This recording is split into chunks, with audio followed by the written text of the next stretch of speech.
دا غیر بعد یو ورور سوال کړی دی وی یو کس دی چې پلار یې مړ شو اوس دا زوی واده کول غواړي ځان له رشته ګوري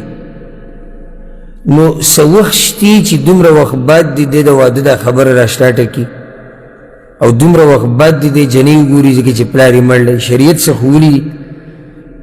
الجواب موږ ته خو داسې څه نه دي معلوم په شریعت کې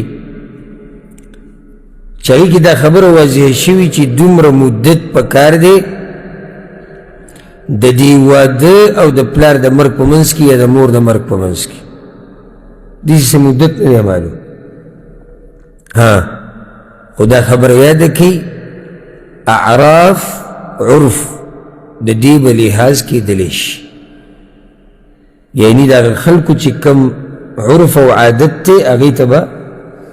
هغې ته به کتلی شي که نه هغې ته به ګوري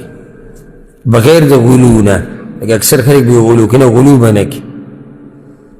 دومره به ته د عرف ته ګوري چې نقصان پې تا ته میلاو نه شي لکه مثال یو سړی د پلار یې مړ شو او دی په دې بل هفته کې واده کوي زمونږ د عرف مطابق دا کار صحیح دی نه دی صحیح ولې ځکه چې دې سره دا کور والا چې کوم دي لکه مور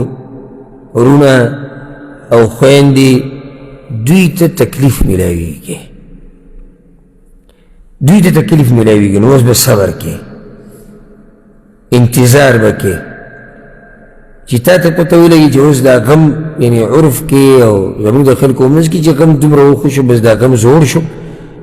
او اوس په دې څوک اعتراض نشي کولی خو چې خبره غلو ته وانه وړي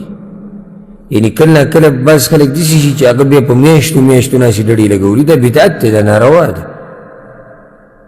او دا ډېر وخت انتظارونه کول او ودونه بندول او خوشحالیانې بندول دا ګوره په ماتم کې راځي دا په څه کې راځي په ماتم کې او شریعت د ماتمونو نه منع کړې ده دا چې غم شي کله غم شوی وی تیر شوي روژه کې نو تیر شوي روژې خو دا 8 میاشتې وشو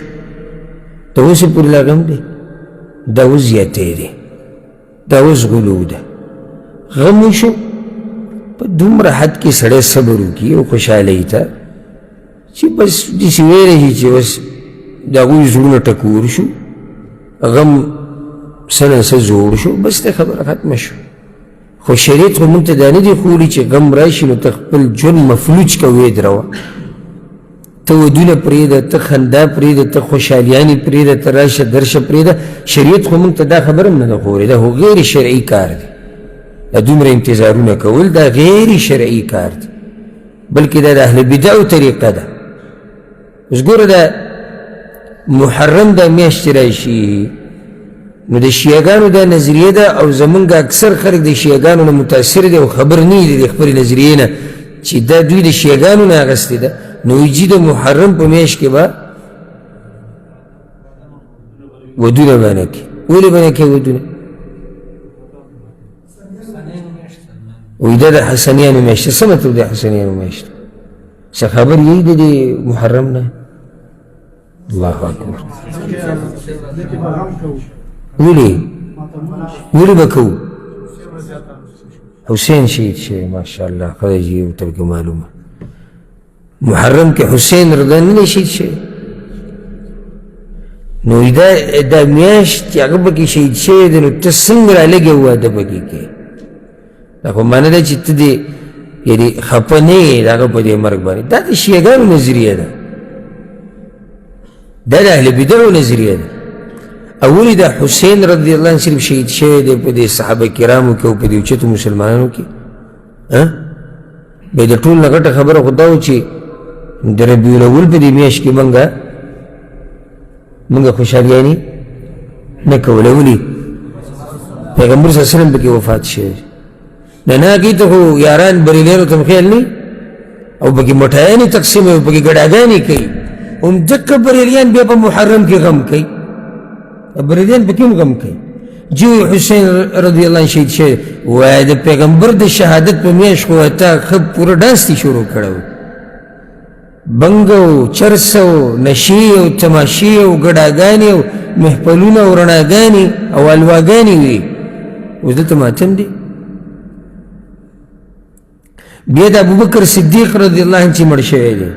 عمر بن خطاب چې شهید شوی دی عثمان بن عفان چې شهید شوی دی علي بن ابي طالب چې شهید شوی دی حسن رضی الله عنه چې شهید شوی دا نور صحابه کرام چې شهیدان شوي